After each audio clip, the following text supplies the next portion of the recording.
성경을 구약과 신약으로 나눈다 하는 것은 목사님이 너희들에게 수없이 설명했어. 자, 구약은 예언의 말씀인데 어떤 예언이냐? 예수님이 초림하실 것이다 라고 하는 예언. 예수님이 초림하실 때는 이 땅에 구원주로 오신다고 그랬어. 자, 신약은 이 예언의 말씀을 이루신 말씀이 기록된 거야. 초림하셨지? 그래서 이 초림하신 예수를 믿는 믿음은 구원에 이르는 믿음이야. 자, 신약 성경 새로운 약속이라는 말인데, 새로운 약속, 이 신약은 또 뭘 예언하느냐? 예수님이 다시 오시는 임할 임자, 다시 임한다는 거, 다시 오신다는 거야. 다시 오실 때는 구원주로 오시는 것이 아니라 심판주, 그렇죠. 예수 안 믿는 자들에게는 심판주로 오시고 신앙생활 잘하는 그런 사람들에게는 신랑으로 오시는 거예요. 그래서 성경은 이와 같이 예언과 성취로 이루어진다. 성경은 예언과 성취로 구성이 돼.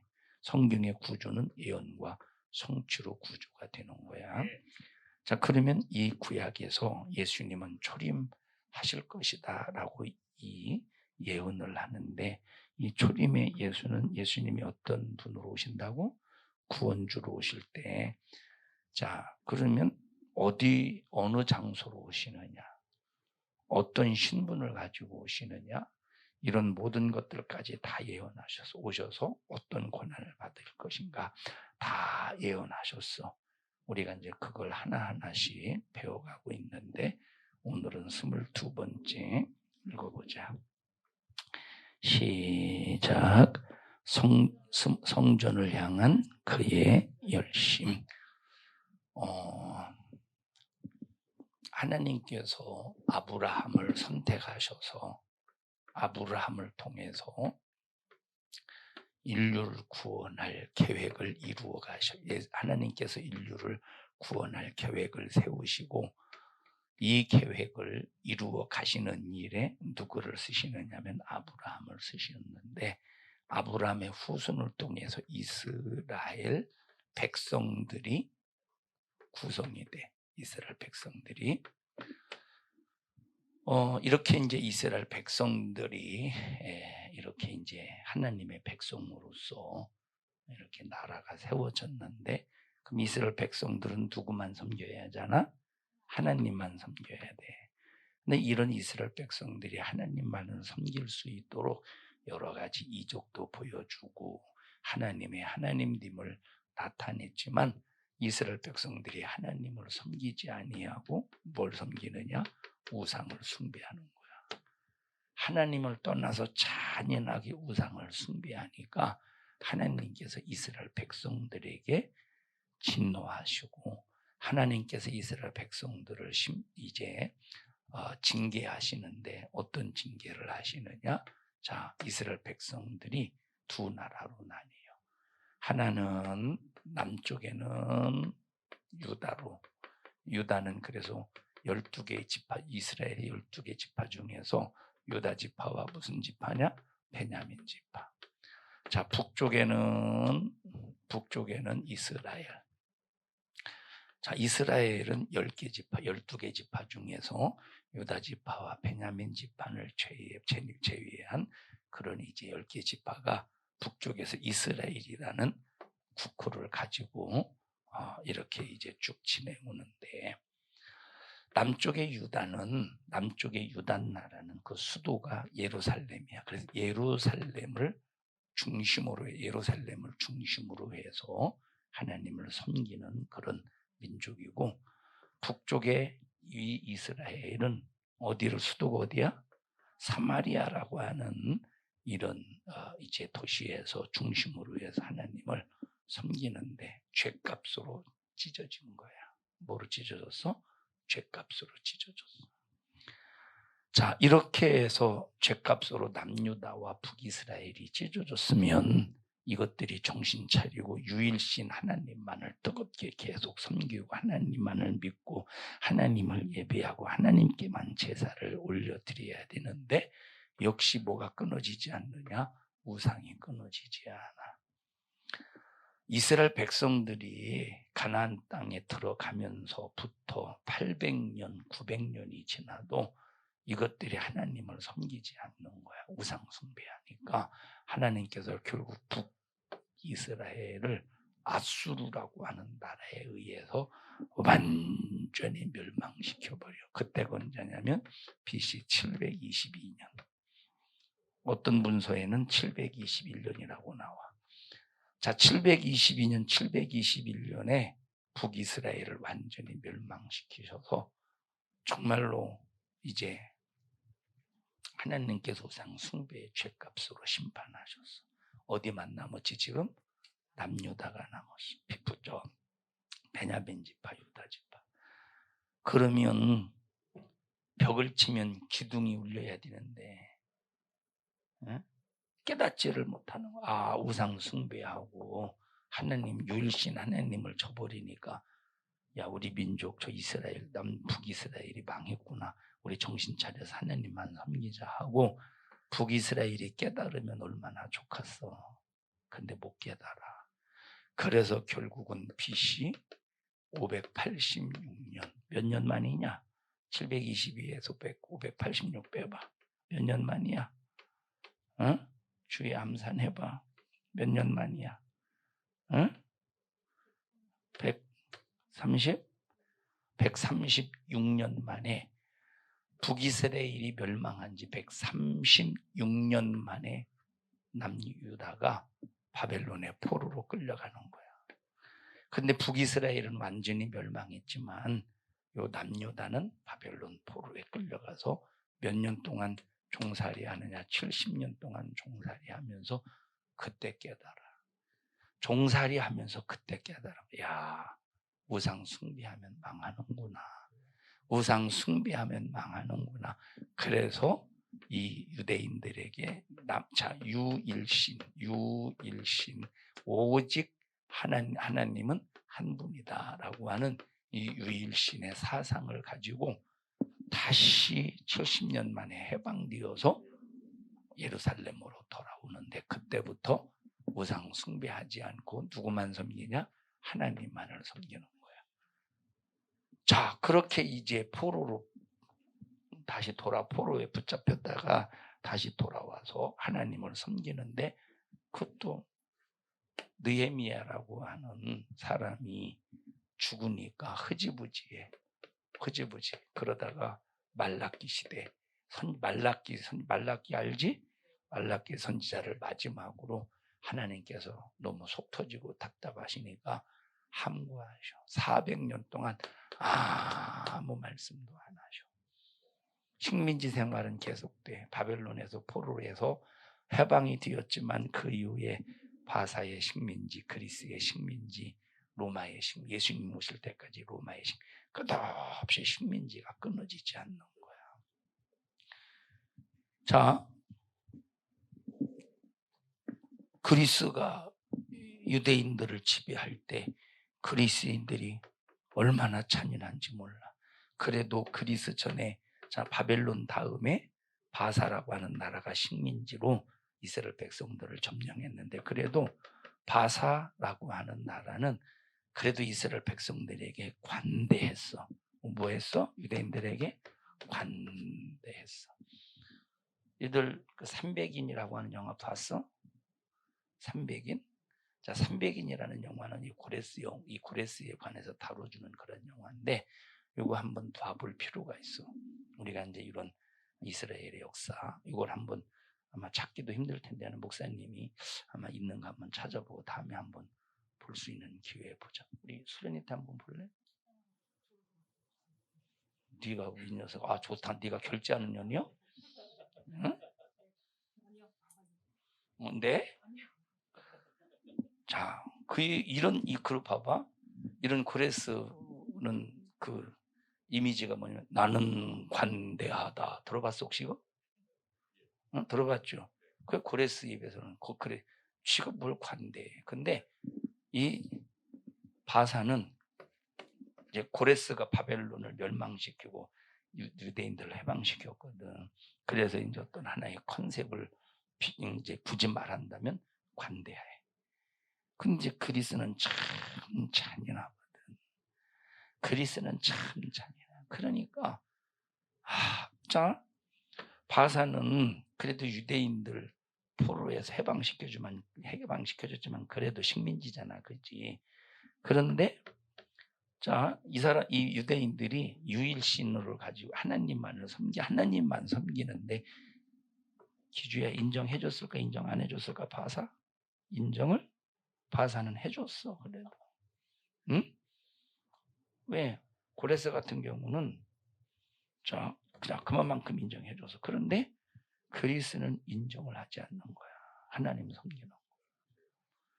그러니까 얼마나. 그래서 그리스는 각 이제 전쟁을 통해서 승리하는 그 나라들마다 뭘 전파시키느냐? 헬라 사상, 헬라 문화, 헬라 종교를 전파시키는 거야. 헬라 철학을 전파시키고 헬라 지식을 전파시키고. 자, 그리스 신화, 헬라 신화, 우상 숭배지 완전히. 예? 그걸 막 그러면 그 우상 숭배로 가득한 역사인데 유대인들이 받아들이고서 안 받아들이고서 안 받아들이지. 이렇게 받아들이지 않는 유대인들에게 강제로 그리스의 신화, 이 그리스의 어떤 지적 철학, 헬라의 문화를 강제로 또 받아들여 흡수해. 안 받아들이면 죽여버리는 거야. 자, 그러다 보니까 어디까지 갔느냐? 이스라엘 백성들은 유대인들은 항상 성전을 중심으로 어디를? 성전을 중심으로. 성전을 귀하게 여겼어. 자기 목숨보다. 근데 그리스의 안티오쿠스 4세, 안티오쿠스 에피파네스 4세라고 하는 저 셀루쿠스 왕족. 이때 당시 그리스가 두 나라로 크게 총 4개 나라로 나뉘었는데 좀 영향력 있게 행사했던 나라가 두 나라예요. 셀루쿠스 왕조하고 또 그다음에 프톨레미 왕조. 근데 셀루쿠스 왕조는 그리스를 이제 다스렸던 왕조고, 이 프톨레미 왕조는 저 애굽 쪽, 이집트 쪽을 다스렸던 그런 왕조였는데, 그래도 프톨레미 왕조는 유대인들에게 조금 이렇게 유화적이었는데 셀루쿠스 왕조는 참 악랄하게 악하게. 그래서 이 셀루쿠스 왕조의 에피파네스 4세가, 안티오쿠스 에피파네스 4세가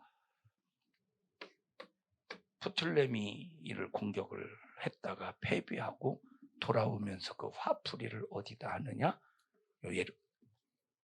유대인들에게 화풀이를 해요. 그리고 성전에 들어가가지고 이 성전에 들어가서 무슨 짓을 하냐면, 성전에서는 무슨 짐승만 잡을 수 있지?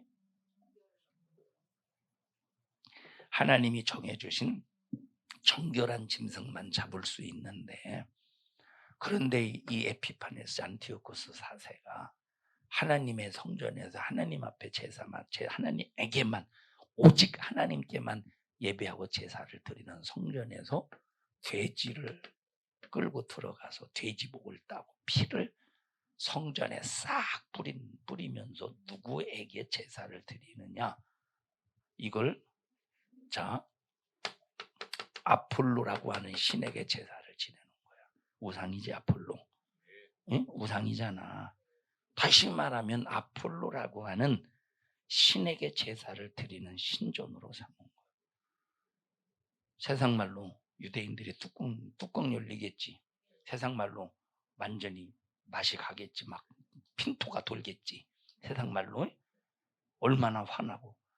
그래서 이때 혁명을 일으키는데, 유대인들이 안 되겠다. 그래서 목숨을 막 제사장도 죽이고, 그래서 이 사람들이 목숨을 걸고 혁명을 일으키는데, 그 혁명을 마카비 혁명이라고 그래. 무슨 혁명? 마카비 혁명. 얼마나 거세게 요 그리스를 저항했던 이 얼마나 거세게 그리스를 저항했던지 막 이 그리스 군대가 두 손 번쩍 들고 퇴각을 해. 다 유대 지역에서 다 떠나. 다 퇴각 떠나는 거야. 유대 지역에서. 그래서 약 마카비 혁명을 통해서 약 100년, 약 한 120년 동안 잠깐 자유를 맛보게 돼. 근데 이렇게 자유를 맛보다가 이 마카비 혁명을 통해서 자유해졌잖아. 그지? 자유해졌는데 정치 싸움이 벌어져. 유대 지역 내. 그럼 누구와 누구의 정치 싸움이냐면 하나는 사두개파, 하나는 바리새파 사람. 이 두 부류가 정치적인 싸움이 벌어져. 여기 마카비 혁명을 통해서 왕의 자리에서 유대를 다스리는 그런 왕조가 있을 거 아니야. 그러니까 어느 시점이 되니까 자, 바리새파는 큰 형을 왕으로 세우려고 하고 사두개파는 작은 형을 왕으로 세우려고 하고 이런 치열한 정치적인 다툼 속에서 서로가 이제 자기의 힘을 과시하려고 하다 보니까 자기의 힘을 차지하려고 하다 보니까 그때 이제 은근히 끌어들인 게 누구냐면 로마야. 로마의 힘을 빌려서 이제 유대에서 이제 왜냐면 요 사두개파 사람들이 아주 정치적으로 사두개파 사람들이 정치적으로 그래도 뭐라고 말할까 이제 굳힌다는 게 뭐죠? 굳힌다는 거 정치적으로 유대 나라에서 사두개파 사람들이 입지를 굳혔다는 얘기야. 자, 입지를 굳혔어. 근데 이런 이 바리새파도 힘을 갖고 싶잖아. 그런데 봐봐. 이런 상황 속에서 막 사두개파 사람들이 여러 가지 정치적인 그런 이제 그 거짓말을 이런 걸 통해서 바리새파 사람들이 막 한 번에 막 600명씩 막 매달려 죽이고 막 잔인하게 죽고 그러니까 얼마나 사두개파 사람들에 대해서 반감이 생기고서 이런 정치적인 싸움이 치열하거든. 그래서 바리새파 사람들이 그때 당시 이제 로마가 점점점 세계를 향해서 발톱을 드러내서 세계를 향해서 점령해 가고 있는 그런 상황이야. 그런 상황에 여기 지금 이집트 프톨레미 왕조, 그 이집트를 점령은 아니지만 영사를 보내서 관리하게 하고 그런 상황이 있었으니까. 그래서 바리새파 사람들이 누구를 끌어들이냐? 로마 사람들을 로마의 이런 힘을 끌어들여서 바리새파 사람이 이제 힘을 구축해 나가는 거야. 그래서 성경에 보면 성전에 대한 열심을 사두개파 사람들이 했어. 바리새파 사람들 성경을 보면 바리새파 사람이지. 자, 그래서 결국은 바리새파 사람이 정치적인 결국은 로마의 힘을 통해서 입지가 굳혀지는 거야. 자, 그러니까 세계를 또 요 예루살렘을 로마가 지배하니까 사두개파는 힘을 잃겠지. 바리새인은 힘을 얻겠지. 예? 그러니까 바리새파 사람들이 이제 의롭게 살자, 율법대로 살자라고 해서 거룩하게 살자는 운동을 그때 이제 벌이는 상황이었는데 성전에 대한 열심이 있겠어? 있겠지, 그지? 성전에 대한 열심을 가지고 하나님을 섬기는데 뿌리를 봐봐. 수많은 정치적인 싸움 속에서 로마를 끌어들이고 소위 말하는 로마의 여러 가지 로마가 유대인들을 개입하는 일에 상당한 영향력을 행사했잖아. 그러면서 성전에 대해서 열심히 하나님을 섬긴다시고 열심을 해. 자, 유대인들은 바리새인을 볼 때 성전에서 하나님에 대해서 열심히 하는 것 같았어? 안 같았어? 열심히 하는 것 같지? 주의야. 그런데 예수님이 오셔서 볼 때 그들의 죄를 낱낱이 지적해 주는 거야. 그러면서 뭐라고 말하느냐? 너희들이 성전에서 열심히 하는 그 열심이 오히려 그것이 하나님을 겨냥하는 것이 아니라 성전에서 열심히 하는 그 열심이 자기 자신을 스스로 하나님의 일을 회방하는 일이 되었다고 주님이 말씀하시는데, 이 하신 주님의 말씀이 시편에 이미 예언이 되었다는 거야. 무슨 말인지 이해했어? 그 예언의 말씀을 한번 보자. 시편 69편 9절. 지금 이해했어 안 했어? 지금 여기 성전을 향한 그의 열심에 관해서 배경을 설명 지금 했잖아요. 이해했어 안 했어? 자, 읽어보자. 시편 69편 9절 시작. 주의 집을 위하는, 자, 주의 집을 위하는 열성, 누구를 가리킬까? 바리새인들을 가리키는 거야. 근데 주의 집을 위하는 열성, 이것이 바로 하나님을 향한 열성인데, 결국 그것이 어떻게 된대? 하나님을 삼켜버리고 주님의 일을 회방하는 회방이 되었다는 거야. 이걸 이제 시편에서 예언한 거야. 자, 이 예언 그대로 예수님께서 성전에 들어오셔서 보니까 거기 비둘기 파는 사람이 있네. 또 성전에 들어가려면 반드시 성전세를 내야 되는데 성전세는 반세겔이야. 그래서 하나님의 입장에서는 하나님은 자, 한 세겔을 가지고 한 세겔짜리 동전 하나 가지고 두 사람이 들어가도 들어갈 수 있어. 어차피 반세겔이니. 근데 이 법을 바꾸었어. 바리새인 유대 종교 지도자들이 법을 바꿔서 성전에 반세겔을 내고 들어가려면 꼭 한 사람당 반세겔짜리로 내고 들어가야 된다. 그러니까 한 세겔짜리를 낼 수가 없어. 반세겔짜리를 내야지. 그래서 자, 이때 성전 안에서 동전을 바꿔주는 사람이 있었다는 거야. 그런데 동전을 바꿔주는데 환전세가 너무 비싸. 얼마나 비싸냐? 자, 예를 들어서 한 세겔짜리 가지고 와서 바꿔주세요. 그러면 두 세겔짜리로 바꿔줘야 되잖아. 그지? 좀 반세겔짜리 두 개로 바꿔줘야 되잖아.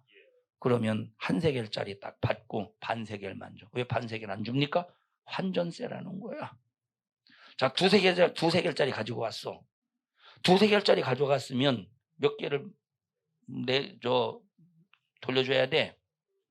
한 세겔 반을 돌려줘야지. 근데 안 돌려줘. 왜 안 돌려주냐? 한 세겔 반이 환전세라는 반세겔만 줘. 완전히 도둑놈이지. 이거 바리새인들의 성전에 대한 열심이지, 그지? 유대인들의 성전에 대한 열심이지. 사두개인들의 유대 종교 지도자들의 성전에 대한 열심이지. 자, 또 성전 안에서 양을 팔아. 짐승을 팔 때 하나님 앞에 제사를 드리려면 항상 정결한 짐승을 드려야 돼. 그런데 양을 정결한 짐승 하나만 놓고 여기다가 다 비리비리한 거, 좀 먹은 거, 고환 터진 거 이런 거 한 100마리 갖다 놓고 하나 목에 그냥 팔아버려. 나머진 필요 없는데 정결한 것만 울매 겨져 먹기로 이 값을 줘가면서 사야 되는 거야. 완전히 도둑놈이지, 날강도지.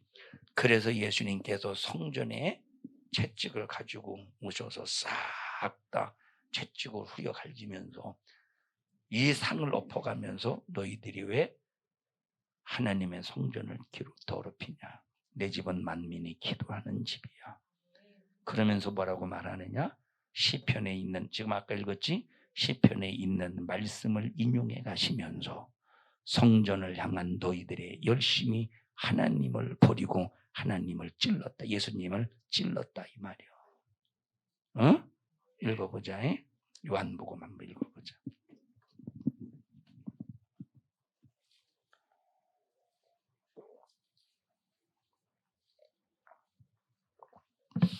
시작. 요한복음 2장 15절부터 17절. 시작.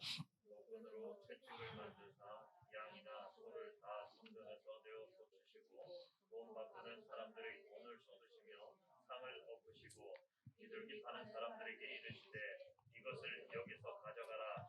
내 아버지의 집으로 장사하는 집을 만들지 말라 하시니 제자들이 성경 말씀에 그의 돈을 사모하는 열심히 나를 삼키리라 한 것을 기억하더라. 결국 성전에 대해서 열심히 충성하고 열심히 하는데 결국 그것이 하나님을 도전하고 하나님을 대적하는 일이 되었다는 거예요.